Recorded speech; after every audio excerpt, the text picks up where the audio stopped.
എല്ലാ വിദ്യാർത്ഥികൾക്കും പുതിയ സ്വാഗതം. ഈ വർഷത്തെ +1 സെക്കൻഡ് ട്രാൻസ്ഫർ അലോട്ട്മെൻറ്റിലേക്കുള്ള അപേക്ഷ സമർപ്പണം ഇന്ന് അവസാനിക്കും. hs.kerala.gov.in എന്ന വെബ്സൈറ്റ് വഴിയാണ് വിദ്യാർത്ഥികൾ അപേക്ഷ സമർപ്പിക്കേണ്ടത്. ഇതുവരെ അപേക്ഷ സമർപ്പിക്കാത്ത ട്രാൻസ്ഫർ അലോട്ട്മെൻറ്റിന് വേണ്ടി ആഗ്രഹിക്കുന്ന വിദ്യാർത്ഥികൾ നിർബന്ധമായും അപേക്ഷ സമർപ്പിക്കേണ്ടതാണ്.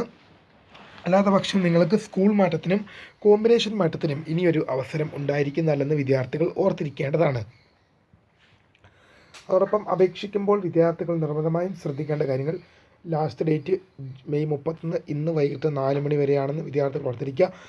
വിശദമായ വാർത്തയിലേക്ക് പോയി ആദ്യമായിട്ട് ഈ ചാനൽ കാണുന്ന വിദ്യാർത്ഥികളുണ്ടെങ്കിൽ തീർച്ചയായും മറക്കണ്ട. ഇപ്പോൾ തന്നെ ചാനൽ സബ്സ്ക്രൈബ് ചെയ്ത് കൂടെ പറയാൻ പ്രത്യേകം ശ്രദ്ധിക്കുക. സബ്സ്ക്രൈബ് ചെയ്തതിനൊപ്പം നോട്ടിഫിക്കേഷൻ ബെല്ലുകളിലെ ഓൾ ഓപ്ഷൻ എനേബിൾ ചെയ്യാനും ചാനൽ വീഡിയോസ് നിങ്ങൾക്ക് ഉപകാരപ്പെടുന്നുണ്ട് തീർച്ചയായും ലൈക്ക് ചെയ്യാനും സുഹൃത്തുക്കളിലേക്ക് ഷെയർ എത്തിക്കാനൂടെ പ്രത്യേകം ശ്രദ്ധിക്കുക. അപ്പോൾ നമുക്ക് ഇതിനെ വീഡിയോയിലേക്ക് പോകുമ്പോൾ നമ്മുടെ ചാനലിൽ വീഡിയോ കാണുന്ന 100 വിദ്യാർത്ഥികൾ വീഡിയോ കാണുമ്പോൾ 10 പേർ പോലും ചാനൽ സബ്സ്ക്രൈബ് ചെയ്തില്ല. പ്രിയ വിദ്യാർത്ഥികൾ അങ്ങനെ ആവരുത്.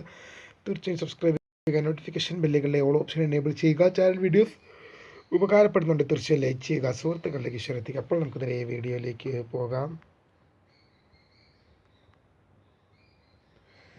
ഈ വർഷത്തെ +1 സെക്കൻഡ് ട്രാൻസ്ഫർ അലോട്ട്മെൻറ്റിൻ്റെ അപേക്ഷ ഇന്ന് അവസാനിക്കും. അപ്പോൾ പല വിദ്യാർത്ഥികളും ചോദിക്കുന്ന സംശയമാണ്, അപേക്ഷിക്കുമ്പോൾ എന്തൊക്കെ കാര്യങ്ങൾ നിർബന്ധമായും ശ്രദ്ധിക്കേണ്ടതാണെന്നും അതോടൊപ്പം ഫസ്റ്റ് ട്രാൻസ്ഫറിന് അപേക്ഷിച്ച വിദ്യാർത്ഥികൾക്ക് അപേക്ഷിക്കാൻ പറ്റുമോ എന്നുള്ളതും.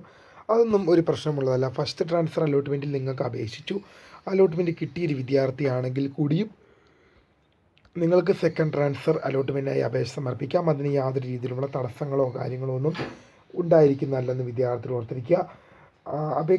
ഇതിൽ മെറിറ്റ് കോട്ടയിലും സ്പോർട്സ് കോട്ടയിലും പ്രവേശനം നേടിയ വിദ്യാർത്ഥികൾക്ക് മാത്രമാണ് ഈ ട്രാൻസ്ഫറിന് അപേക്ഷിക്കാൻ സാധിക്കുക. അതോടൊപ്പം ഫസ്റ്റ് ഓപ്ഷൻ അലോട്ട്മെൻറ്റായി ലഭിച്ച വിദ്യാർത്ഥികൾക്കും അപേക്ഷിക്കാം.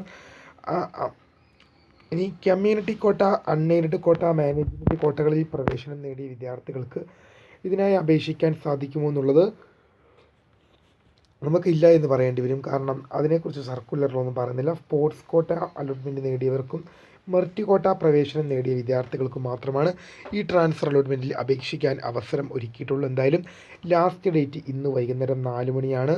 ഇന്ന് വൈകുന്നേരം 4 മണിക്ക് മുമ്പ് ലഭിക്കുന്ന അപേക്ഷകൾ പ്രകാരമായിരിക്കും റിസൾട്ട് പ്രസിദ്ധീകരിക്കുക. റിസൾട്ട് നിങ്ങൾക്ക് നാളെയോ മറ്റന്നാളോ മാക്സിമം പോവുകയാണെങ്കിൽ നാളെ അഥവാ മറ്റന്നാൾ, അതിനപ്പുറം റിസൾട്ട് പോവുകയല്ല. വീഡിയോ ഇഷ്ടപ്പെട്ടാൽ ലൈക്ക് ചെയ്യുക, ഷെയർ ചെയ്യുക, സബ്സ്ക്രൈബ് ചെയ്യുക.